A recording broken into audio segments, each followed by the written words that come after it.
بسم الله الرحمن الرحيم. السلام عليكم ورحمة الله وبركاته. أهلا وسهلا بكم في فيديو جديد. النهاردة الفيديو بتاعنا بعنوان الاختراع. وقبل ما نخش في موضوع الفيديو، أنا عامل الفيديو دوت أو الاختراع دوت هنشره على القناة صدقة جارية على روح أمي الله يرحمها، ياريت تدعولها بالرحمة. وأول حاجة طبعا هي براءة الاختراع. يا ريت تفتكروا تاريخ تسجيل الفيديو ده. انا بسجله النهارده يوم الثلاث 10 محرم 1446 16 يوليو 2024، عشان نثبت ان احنا اول حد اتكلم في الموضوع ده، فما فيش حد تاني يطلع يقول لك الفكرة بتاعتي.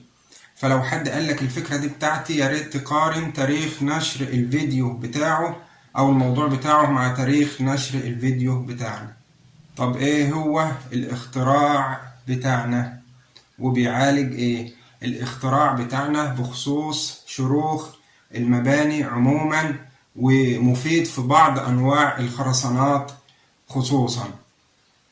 وبداية قبل ما نتكلم في الاختراع لازم نعرف ايه هي شروخ المباني واسبابها. اقول لك انا مبدئيا، سواء الخرسانة او الطوب الطفلي او الطوب الاسمنتي، المواد دي ما بتتحملش الشد. يعني ايه؟ اقول لك، جرب تعمل حبل كده من الخرسانة، يعني تصب حبل على هيئة خرسانة عادية، او طوب اللي هو الطين المحروق. اجيب طين محروق اشكله بهيئة حبل واحرقه واحاول اشد بيه عربية. هتكون ايه النتيجة؟ النتيجة ان هو هينقطع، لان المواد دي قصفة ما بتتحملش الشد. لكن اللي هينفع معايا سيخ حديد او سلبة، اللي هو الحبل التخين، بنقول عليه في مصر سلبة، لان المواد دي بتتحمل الشد.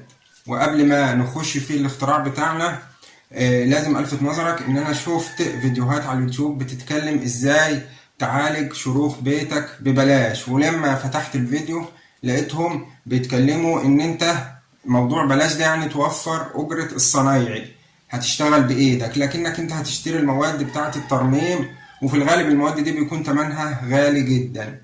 لكن احنا هنعالج الشروخ، اي شروخ عندنا في البيت هنعالجها حرفيا ببلاش. طب ازاي؟ اقول لك انا، هنجيب شكارة زي دي اهي. الشكاير دي منتشرة ومعروفة، اللي هي بنحط فيها الحبوب، الرز او القمح، تمام. وعادي ممكن تكون شكارة قديمة، مش لازم تكون جديدة.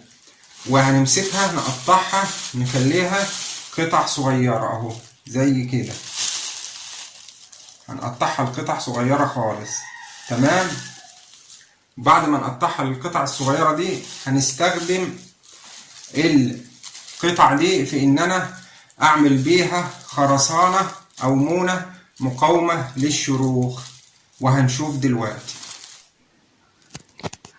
احنا دلوقتي نقلنا الكاميرا عشان نشوف هنستخدم الاختراع بتاعنا ازاي. طبعا انا جبت اهوت ده المادة بتاعتنا بعد ما قطعنا الشكاير زي ما احنا قلنا، وده عندي اسمنت اهو. طبعا انا ما عرفتش اجيب رمل، يعني كنت عايز اسجل الفيديو فما توفرش رمل، فده اسمنت وهخلطهم على بعض، تمام اهو كده. وبعد كده هنحط المية، تمام اهو. يبقى انا قلبتهم على بعض اهو. ده القوام بعد التقليب. فممكن انا استخدم المادة دي مع المونة او مع الخرسانة العادية، او حتى ممكن الخرسانة المسلحة اهي. بالنسبة للمونة انا هستخدمها مع المونة اللي هي مونة الاسمنت والرمل، وافتح الشرخ كويس وانضفه وارشه مية، وبعد كده ابدأ امليه بالمادة دي. احنا قدمنا لكم كده حل او طريقة لمعالجة شروخ المباني حرفيا ببلاش، لانك انت هتجيب اي شكارة قديمة زي كده وتقطعها زي ما شفنا، وتخلطها على المونة الاسمنت والرمل، وتستخدمها لملء الشروخ بعد تنظيفها، وهتشوف النتيجة هتكون عاملة ازاي. طبعا المادة بتاعتنا دي او الالياف اللي احنا عملناها هتكون مفيدة برضو في بعض انواع الخرسانات. زي عندي خرسانة الارضية، لما باجي اصب الارضيه اللي هي السلابون جريد، انا في العاده في شغل الحكومه بكون مسلحها بشبكه حديد ملحومه خفيفه، بس انا ممكن اضيف الالياف دي على الخرسانه نفسها.